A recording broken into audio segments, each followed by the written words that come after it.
right. Welcome in, everybody. Matt Hyden, President of CLIPA here. Very excited for today's guests. Looking forward to, I've got Caroline Poehler in here with me, and looking forward to hearing more about what she has to offer. She is our first speaker interview for CLIPA Con 24, being held at the Bahia on May 2nd and 3rd, Bahia in San Diego. It's going to be a beautiful event. Very excited about it. We've got all sorts of special activities. We've got pre-show classes we're really excited about. For more details, you can visit clipa.com and check out what we have going on. Caroline, welcome. Hi, thank you, Matt. Thank you for the invite. I'm super excited to attend the event. I love San Diego. It's always beautiful and sunny there. Yeah, it's we're very excited. Let's hope, I grew up in San Diego, so you get the May gray and the June gloom. Let's just hope we don't experience that. But either way, we're excited. It's going to be a great event. So I'm very excited to have you on. I'm very excited to have you speaking at CLIPA Con. It's always nice to get new speakers in there. This is technically our 4th year annual CLIPA Con, so very excited for it and bringing fresh content. And this is always a great topic.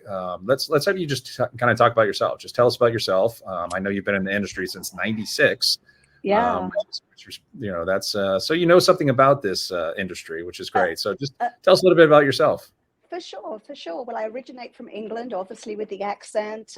Moved to the States in 1995 with a very strong B2B background, and really kind of got into a company that were doing Christmas installs and all of that good stuff. So started off in sales and design, and really started from the ground up learning about the business.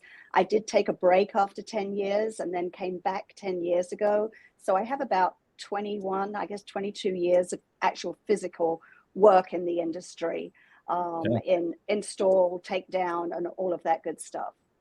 I think we all kind of take a break at some point, and I do it myself too. And then we gravitate back to it because we do love this industry, and it's ups and downs and all that stuff. And it's just it brings so much joy, and I think that's one of the the reasons I have so much passion for it is how much joy it brings to people. And we don't see it all the time, but during tree lighting ceremonies and things like that, it puts so many smiles on people's faces. So that's one of the reasons I love it. So tell us about, you got a lot of experience. So just tell us a little bit about what you do. What is your specialty that you offer? Repeat that question. I'm so sorry. I just what is it you do in the industry? What you have a service that you offer? You do installations. Just tell us a little bit more about. Well, for sure. So we have two sides of the business. We do design, install, take down, all of that good stuff. And we've actually been providing Christmas decor for nearly 40 years down here in Texas, all of Texas. And then about 11, 12 years ago, what we did is we realized that we needed to do more in a short amount of time, right? And that's the struggle that any Christmas company has. We have a very short period of time to sell, install, take down. And so what we were doing is we were looking at ways that we could get into the client quicker and get out, because it's all about labor, right? So we started to develop our products. So rather than, I remember back, 20 something years ago, when you took a Christmas tree in, you were decorating it on site. And I'm sure many of your members can remember that too.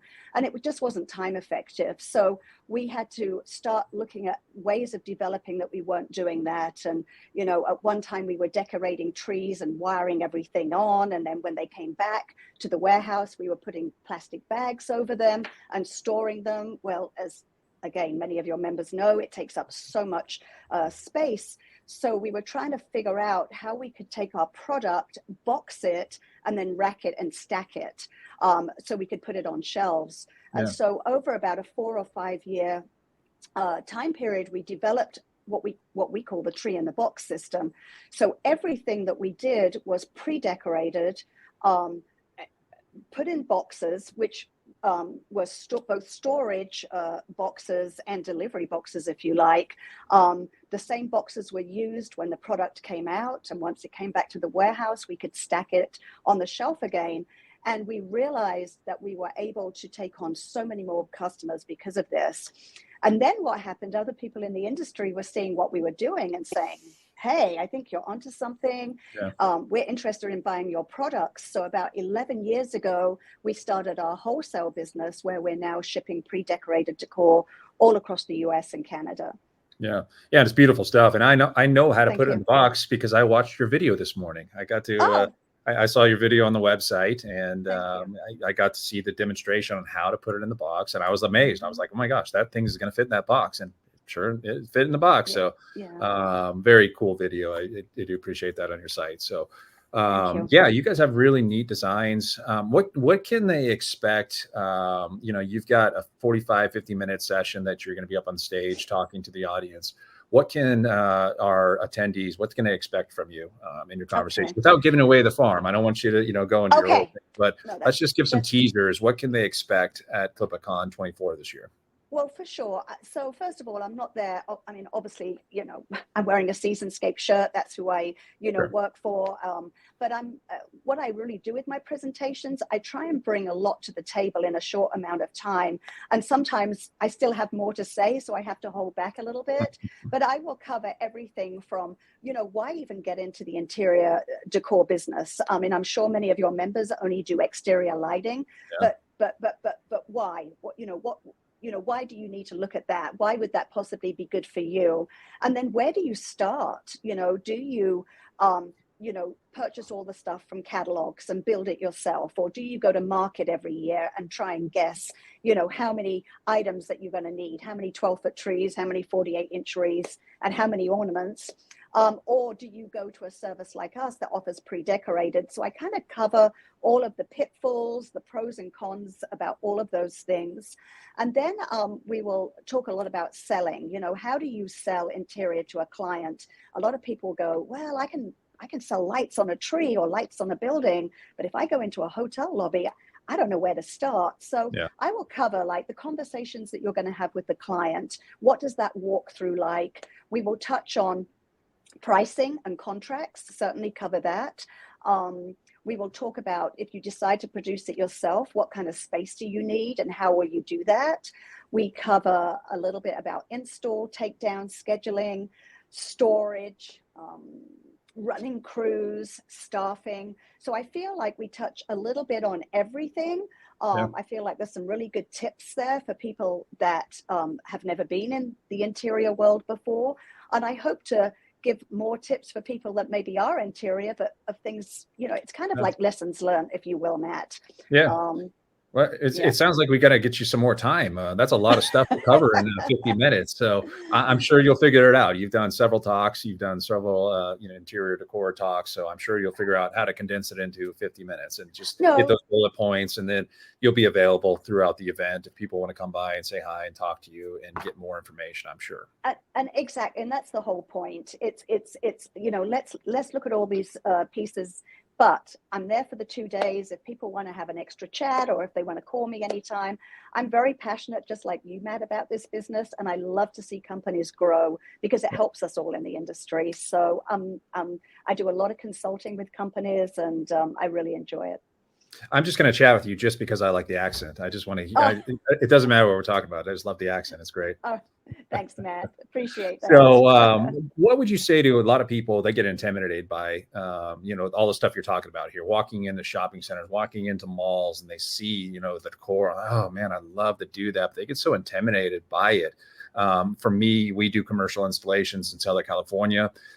So we're used to it. We walk in and we do trainings for commercial installations as well. We teach people. Once they do it, they're kind of like, wow, okay, that's it type thing. What would you say to that individual that, kind of is that person walking in like, oh, man, I'll never get to that level. What would you say to them to get them to, be attracted to come to your speaking?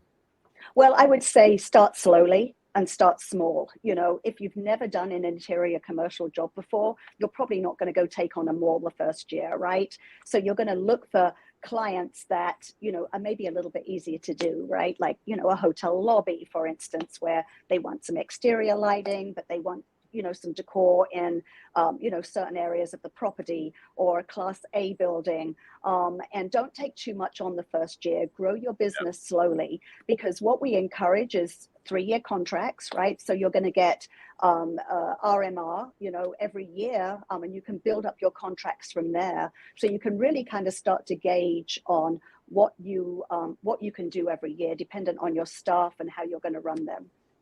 Mm-hmm.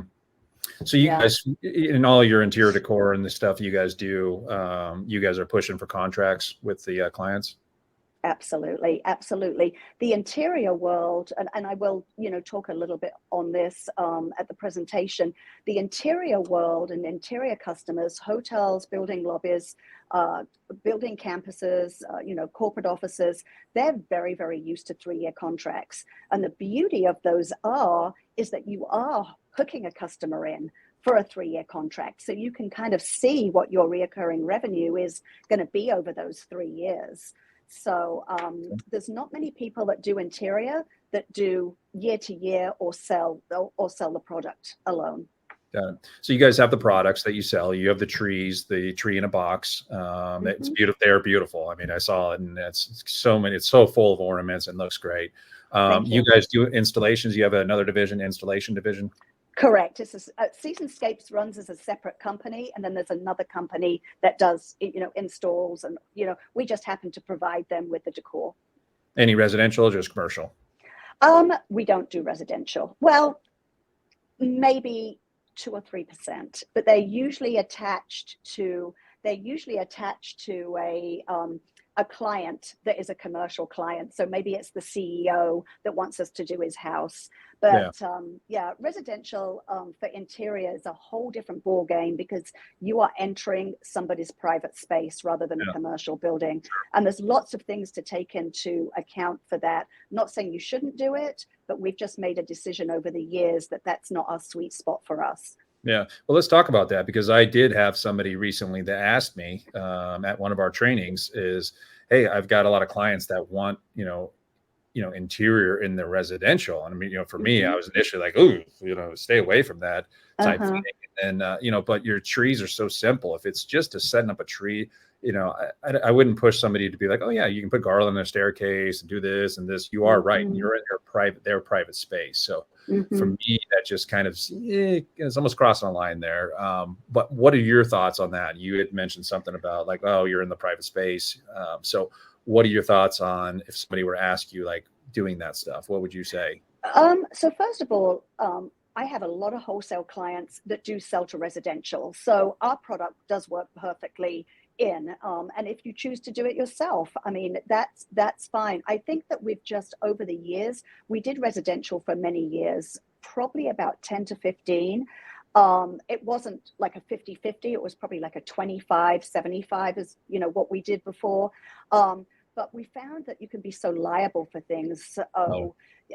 There's so many stories I can tell of, temps in somebody's houses that, you just have, as you grow as an organization, you just have to kind of think about, what possibly could happen and make sure that you're covered. But you're right. I mean, our tree in the box, a 7.5 foot, you can walk into somebody's living room and you could be in and out well within 30 minutes, and the tree is done and it looks beautiful. So I think if for the residential people, if you're doing the exterior lighting and have built a relationship up with your client, I think it's a great opportunity for you for sure. Yeah, one thing you just threw out there was having temp labor or temp people in their house and stuff like that, and you really have to have a trust factor, because anybody that's in the lighting industry knows that you're bringing in brand new people each year, and you don't know them. If you're fortunate enough to have an existing service related business, you can just bounce them back and forth. You can develop that trust over the years and stuff like that. But if you're bringing, like we bring a lot of new labor in each year, and I don't know that I would have that trust factor and feel comfortable allowing them in a property inside.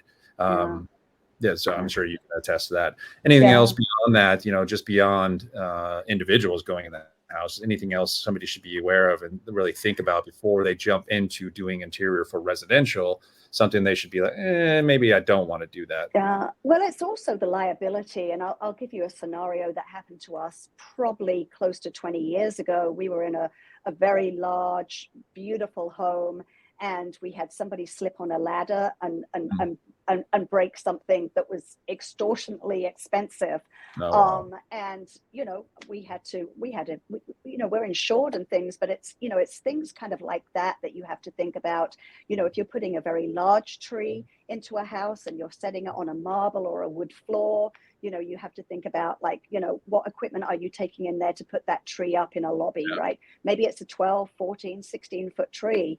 You've got to think about the weight on the floor and the possible damage it could do to the inside of the house. Also getting product through doors, like I said, commercial is just so much kind of cleaner, if you will. Sure. Like I said, it's not to say it can't be done. It's just things that you have to think about and plan for before you go in. If you're using staff, maybe you use your full-time staff to do residential, people that have come back every year or are on full-time crews with you, that you can trust. And then also that trust with the client. Maybe it's people that you've dealt with for years after years and you have very, very good, strong relationships. Yeah. Well, I mean, with the little conversation we've had about it, I am definitely not going towards residential interior decor. That's not something I'm going to gravitate towards, because the liability, you're right. I can see these guys bringing ladders in and hitting the walls and putting, poking things. I cringe just thinking about it. So that's definitely something we're not going to be adding to our portfolio anytime soon. So we do residential. We do one residential house, and that's for charity each year. Other than that, we are just strictly commercial. So kind of on the same path you guys are. So anything else they can expect from you, at the conference? You've got a 50 minutes. That's a lot of stuff to pack in that 50 minutes. And I'm excited to see what you bring to the table. It is a lot of stuff. And I try and kind of read my audience before, as soon as I get up there, trying to find out who does interior, who doesn't. If everybody's new, then, I might speak slightly at a different angle. But I really feel whether you do interior or not, or you're thinking about it, I feel like I do have something for everybody, something that you may not have thought about, whether it's how you label your boxes or how you set your warehouse out. I feel like I'm touching on a lot of different things, but they can be expanded if somebody wants to talk to me afterwards. So. Yeah, and it's a great topic, and it's always a hot topic. Every year we have such a huge audience for this class. Throughout the years, we've kind of offered the same thing. It sounds like you're going to throw a lot more stuff in there, which is really neat. I think it's really a good class for people to show up to, or a speaking engagement. So really looking forward to having you out there. And we just met this year. So love hearing the stories, and looking forward to meeting you at CLIPA Con. For sure. In May. So very excited about that. You have anything else for our audience that you want to throw out there? Well, I always ask people to follow us on Instagram. If you're an Instagrammer, because we love the followers, and we do, you'll see a lot of our product, but I also put out all the time what's trending, different ideas, Christmas design inspiration. I just got back from Christmas World in Germany 3 or 4 weeks ago, and I put a lot of content out there. Not everybody gets to go to a lot of these shows, or Dallas or Atlanta markets, and so I try and push as much as I can out, so we can all be better educated in the in this world of Christmas decor. So we're Seasonscapes HD. The HD stands for holiday decor. That's how you'll find us. We would love followers. I do have a Facebook page, but I'm not so strong on Facebook. I think Instagram is where it's at nowadays. So we'd love you to follow. And if anybody wants to look at the website before they come to the show, or even reach out prior, always happy to be contacted, and happy to answer any questions. Yeah, and that was Seasonscapes HD.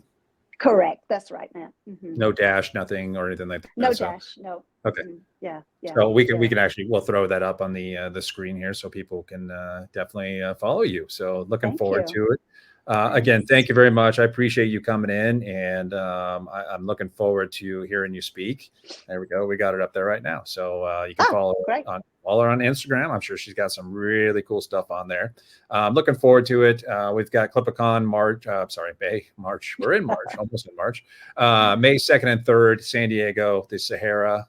Not Sahara. That was last year. I'm throwing all this stuff out there. So Bahia, it's the Bahia Resort in San Diego, Mission Bay. Beautiful. We've got some special stuff going on. We've got classes, pre-show classes you can attend. We have a multi-seasonal lighting class that was real popular last year. If you want to look to expand your lighting outside of just the holiday season, multi-seasonal lighting will teach you that, how to do permanent lighting installs and all sorts of products you can use for permanent lighting. So that's a great class. We've got a lift certification class. We're going to have some lifts out there if you want to join us and get certified. We're going to have lifts you can drive around, and hopefully you pass.